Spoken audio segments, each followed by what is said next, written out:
Salam sehat. Vaksin COVID-19. Sejak Rabu minggu yang lalu, bangsa ini melakukan vaksinasi kepada COVID-19. Maka hari ini dan hari-hari ke depan kita akan memperhatikan dengan penuh proses vaksinasi ini dan pengaruhnya kepada penanganan pandemi COVID-19 ini. Cukup panjang, karena untuk vaksinasi ini di negeri kita memerlukan proses paling tidak 1,5 tahun. Karena harus mencapai 70% populasi, 70% penduduk Indonesia. Dan itu perlu paling cepat 1,5 tahun. Perjalanan yang panjang. Betul, ini perjalanan yang panjang. Karena sejak penyakit ini, wabah ini ditetapkan sebagai pandemi, maka kita harus siap-siap menyiapkan perjalanan yang panjang. Kita sudah melewatinya hampir 1 tahun. Sejak tahun lalu kita sudah melewati pandemi dan belum selesai. Grafiknya masih naik. Kita sudah diingatkan, bahkan saling mengingatkan tentang harus tetap waspada. Belum lagi kita harus menerapkan 3M. Masker, menjaga jarak, mencuci tangan dengan sabun. Kita sudah sering diingatkan itu. Kita diingatkan dan mengingatkan. Meningkatkan imun. Bukan itu saja, bahkan iman iya, aman iya, imun iya. Berikut lagi 3T. Tes, tracing, treatment. Ini sekarang sudah banyak diceritakan di mana-mana. Dan yang paling baru adalah vaksin. Ini perlu 1,5 tahun. Belum lagi yang masih ditunggu kapan obatnya datang. Obat antivirusnya. Perjalanan yang panjang. Nah, memang ini perjalanan yang panjang karena pengalaman di pandemi yang sebelum-sebelumnya itu sekitar 100 tahun yang lalu itu perlu paling tidak 6 tahun. Mudah-mudahan saat pandemi ini kita tidak sampai selama itu. Ya mungkin bisa lebih pendek, tetapi sudah kita siapkan, kita sudah melewati 1 tahun, vaksinasinya 1,5 tahun, berarti 2,5 tahun, bisa lebih daripada itu. Tujuannya tidak lain tidak bukan adalah memang untuk memutus mata rantai penularan. Ini sedang dilakukan, sudah 1 tahun, masih belum putus juga mata rantainya. Berarti kita harus melakukan apa lagi? Kalau bisa menghilangkan virus COVID-nya, apa mungkin? Nah, kalau belum juga mungkin, maka yang harus dilakukan adalah mengendalikan virus. Mungkin virusnya tetap ada, tetapi bisa dikendalikan. Supaya apa? Supaya tidak begitu banyak korbannya. Ini yang harus dilakukan penanganan di pandemi ini. Berarti kalau perjalanan panjang, bolehlah kita analogikan kita sedang melakukan maraton. Tetapi maratonnya perlu kita bikin mindset adalah maraton yang sehat. Supaya kita apa? Supaya sehat. Jangan sampai sakit. Nah, berarti kita harus menetapkan saat maraton perjalanan ini, kita harus sehat, harus selamat. Ujungnya selamat. Ya, dalam perjalanannya sehat. Caranya bagaimana? Caranya mau tidak mau memang perlu daya tahan, imunitas sepanjang perjalanan. Itulah kalau kita ikut maraton. Kita harus mempunyai daya tahan, imunitas sepanjang perjalanan. Maka kenapa kata imunitas dan daya tahan itu menjadi penting dibicarakan dari awal sampai saat ini dan sampai perjalanan nanti selesai. Ya. Siapkan. Kalau begitu, kita perlu memikirkan kalau kita sedang analoginya seperti maraton, kita harus siapkan. Kita checklist, kita checkpoint saja. Seperti dalam perjalanan ada poin-poin yang harus kita lewati, kita checklist. Supaya apa? Supaya kita lagi-lagi sehat dan selamat dalam perjalanan itu. Kalau ikut mencontoh apa yang terjadi di Posyandu atau di Vaskes yang paling dasar, kita biasanya mengantarkan anak bayi ataupun balita, itu juga dilakukan pekerjaan-pekerjaan maraton sehat ini yang ditulisnya di dalam kartu menuju sehat. Anak bayi ditimbang, kemudian anak balita juga ditimbang, divaksin juga, diberikan gizi yang bagus supaya mempunyai dasar kesehatan yang baik. Mari kita gunakan analogi ini. Maka apa yang harus dilakukan untuk maraton sehat ini? Yaitu adalah kita checklist dan checkpoint. Apa-apa saja yang kita akan lewati, yang akan kita lalui. Tetapi kita pastikan sepanjang perjalanan itu kita sehat dan selamat. Mari kita cek poinnya. 1. Nomor paling utama, hal yang paling penting adalah meningkatkan imunitas. Sudah kita pelajari, sudah kita mendapatkan informasi dari mana-mana. Mari kita checklist. apa-apa yang harus kita kerjakan dengan baik untuk meningkatkan imunitas itu. Satu, kita mengelola stres. Jangan sampai stres, karena stres itu memicu sakit. Ini juga meningkatkan imunitas. Mari kita kelola dengan baik. Kemudian kita memilih pola makan yang seimbang. Supaya apa? Supaya kecukupan gizi kita terpenuhi dan imunitas kita terjaga, bahkan bisa meningkat. Tidak cukup hanya pola makan seimbang. Perlu ditambahkan mengkonsumsi food supplement atau health food, atau yang sering disebutkan vitamin atau mineral, karena kita kekurangan. Nah, ini untuk meningkatkan imunitas. Maka sekarang menjadi penting dibicarakan tentang vitamin, mineral, food supplement itu. Kemudian berolahraga. Berolahraga sekarang menjadi marak. Karena apa? Ini juga meningkatkan imunitas. Kemudian berjemur. Sambil berolahraga juga berjemur. Waktunya 15 menit atau 30 menit. Supaya apa? Supaya mendapatkan vitamin D dari matahari. Supaya mendapatkan kebugaran dari udara di luar. Terkena matahari pada waktu yang tepat. Berolahraga, berjemur. Kemudian istirahat yang cukup. Ini juga menjadi pembahasan. Karena ini juga meningkatkan imunitas.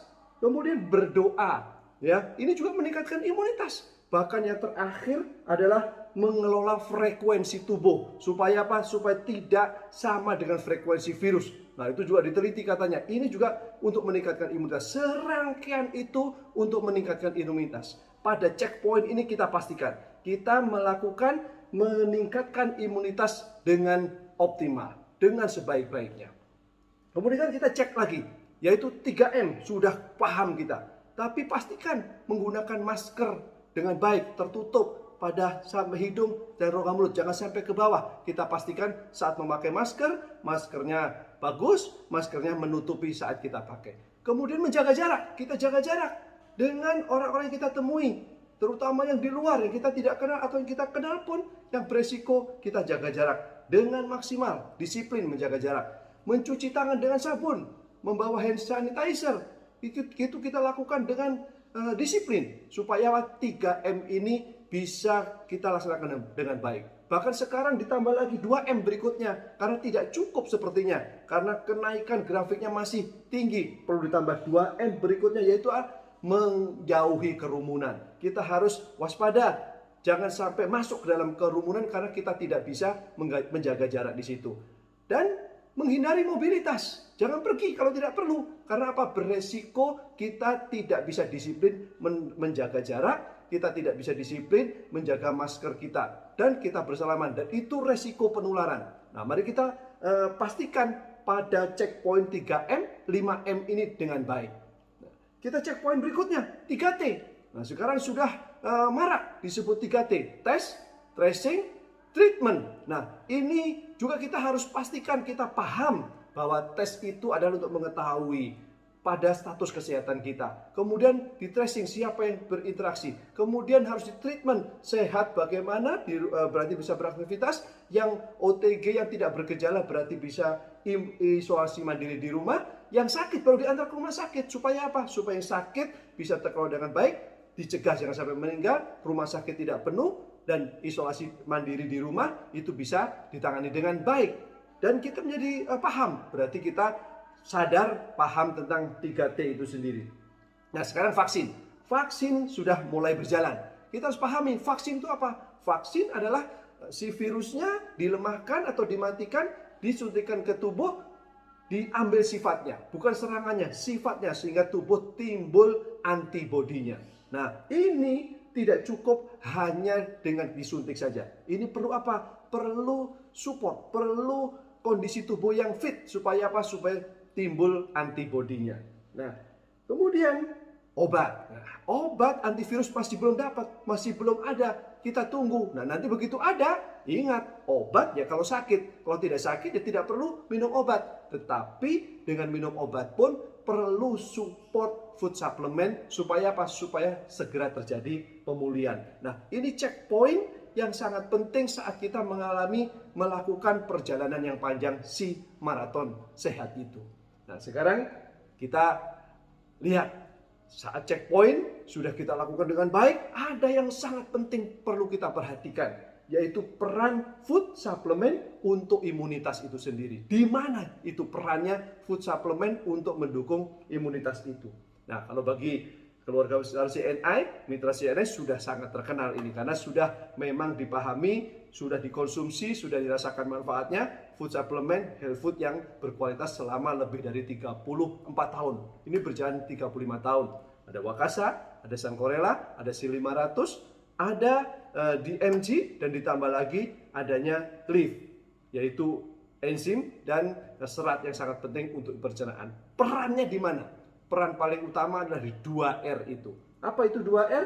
Recovery dan regenerasi. Pentingnya di sini food supplement atau health food itu. Karena apa? Karena saat kondisi sehat, setiap hari pun sel tubuh mati, perlu di recovery, digantikan dengan sel yang baru. Diregenerasi, digantikan dengan sel yang baru, sehingga tubuhnya terasa tetap bugar. Apalagi yang sakit, segera harus digantikan sel yang mati, karena yang sakit tuh sel matinya jauh lebih banyak, jauh lebih cepat. Maka diperlukan recovery lebih cepat, dikejar lebih cepat, regenerasi lebih cepat. Ya, seharusnya dengan makanan seperti ini kita perbaiki makan, tetapi tidak cukup cepat, harus dikejar lebih cepat. Disitulah fungsinya perlu food supplement atau health food itu. Di mana waktu checkpoint itu? Di mana food supplement ini berperan? Ternyata di keseluruhan checkpoint itu diperlukan. Saat meningkatkan imunitas sangat-sangat penting. Baik kita pola makan tidak cukup dengan pola makan yang biasa saja. Sudah kita perbaiki, kita tidak sanggup. Karena apa? Karena tidak sanggup belanjanya, mungkin tidak disiplin belanjanya, tidak sanggup, tidak disiplin menyiapkannya, tidak disiplin mengunyahnya, dan ada permasalahan di pencernaan. Harus diperbaiki. Nah, maka waktu pola makan seimbang tetap diperlukan food supplement itu. Saat berolahraga penting, harus digantikan recovery regenerasi. Saat berjemur, saat istirahat, ya kita memerlukan food supplement itu. Karena apa? Karena memang harus digantikan. Manusia perlu makan. Makannya bagaimana? Tentu makan yang cukup gizinya. Tidak cukup hanya dengan pola makan seimbang, tetapi perlu ditambah dengan food supplement atau health food. Saat menerapkan 3M atau 5M diperlukan. Karena apa? Waktu kita keluar, kita menjaga dengan masker, dengan menjaga jarak dan seterusnya. Dan resiko di luar, maka diperlukan imunitas di dalam tubuh, diperlukanlah food supplement atau health food itu. Saat melaksanakan 3T, saat sehat perlu, saat OTG perlu, saat sakit perlu. Karena orang sakit perlu segera disembuhkan. Vaksin itu ada satu virus yang dilemahkan atau dimatikan, disuntikan. Nah, disuntikan ke dalam tubuh, perlu lawannya. Maka perlu food supplement untuk mendorong terbentuknya antibodi, sel T, sel B, dan seterusnya diperlukan untuk membuat tubuh segera membentuk antibodi. Supaya apa? Vaksinnya menjadi efektif. Obat, saat ada penyakit, ada obatnya, perlu juga diperlukan food supplement atau health food. Supaya apa? Supaya segera sembuh fungsi recovery dan regenerasinya itu. Nah, jadi tujuannya sebenarnya apa? Tujuannya memutus mata rantai penularan, diperlukan food supplement atau health food. Di saat menghilangkan virus COVID juga diperlukan. Di saat mengendalikan virus diperlukan. Sejatinya sebenarnya ujungnya sebenarnya adalah menempuh pola hidup sehat itu. Apapun yang kita lakukan, yang sekarang ini kita lakukan dalam perjalanan maraton panjang ini, sebenarnya kita ujungnya adalah menempuh pola hidup sehat. Maka diperlukan food supplement atau health food itu. Itu yang sangat menarik. Nah, inilah saya yakin saya sendiri sudah melakukan hal ini sebenarnya sebelum adanya COVID, dan bersyukur juga rupanya 3 tahun yang lalu saat saya sering sharingkan tentang pola hidup sehat itu, rupanya ketemunya di sini. Nah, kita nikmati pola hidup sehat itu. Karena apa? Pola hidup sehat itu tidak hanya menghasilkan sehat saja, tetapi kita menjadi jauh dari sakit, jauh dari obat. Dan kita bisa mendapatkan bonusnya, yaitu apa? Kalau dilakukan disiplin, maka dapatkan langsing, dapatkan awet muda. Nah, ini rumusan yang sangat penting. Ternyata apa yang diajarkan dari serangan COVID-19 ini rupanya kita diajarkan untuk maraton menempuh pola hidup sehat. Dan ada 3, yaitu mulai dari pola pikir sehat, kedua pola makan sehat, ketiga adalah pola aktivitas sehat. Pola pikir sehatnya supaya kita mau melakukan pola hidup sehat itu. Dan COVID rupanya mendorong kita ingin melakukannya.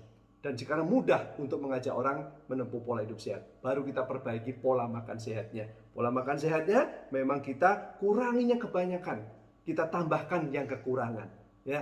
Dan di situ ada perlunya food supplement atau health food. Setelah itu pola aktivitas sehat. Utamanya adalah olahraga. Yang ringan berulang-ulang. Yaitu jalan sehat 30 menit sehari. Hasilnya kita bisa istirahat dengan cukup. Dirangkum ini adalah pola hidup sehat. Mari kita nikmati pola hidup sehat supaya kita sehat dan selamat di ujung maraton itu. Salam sehat.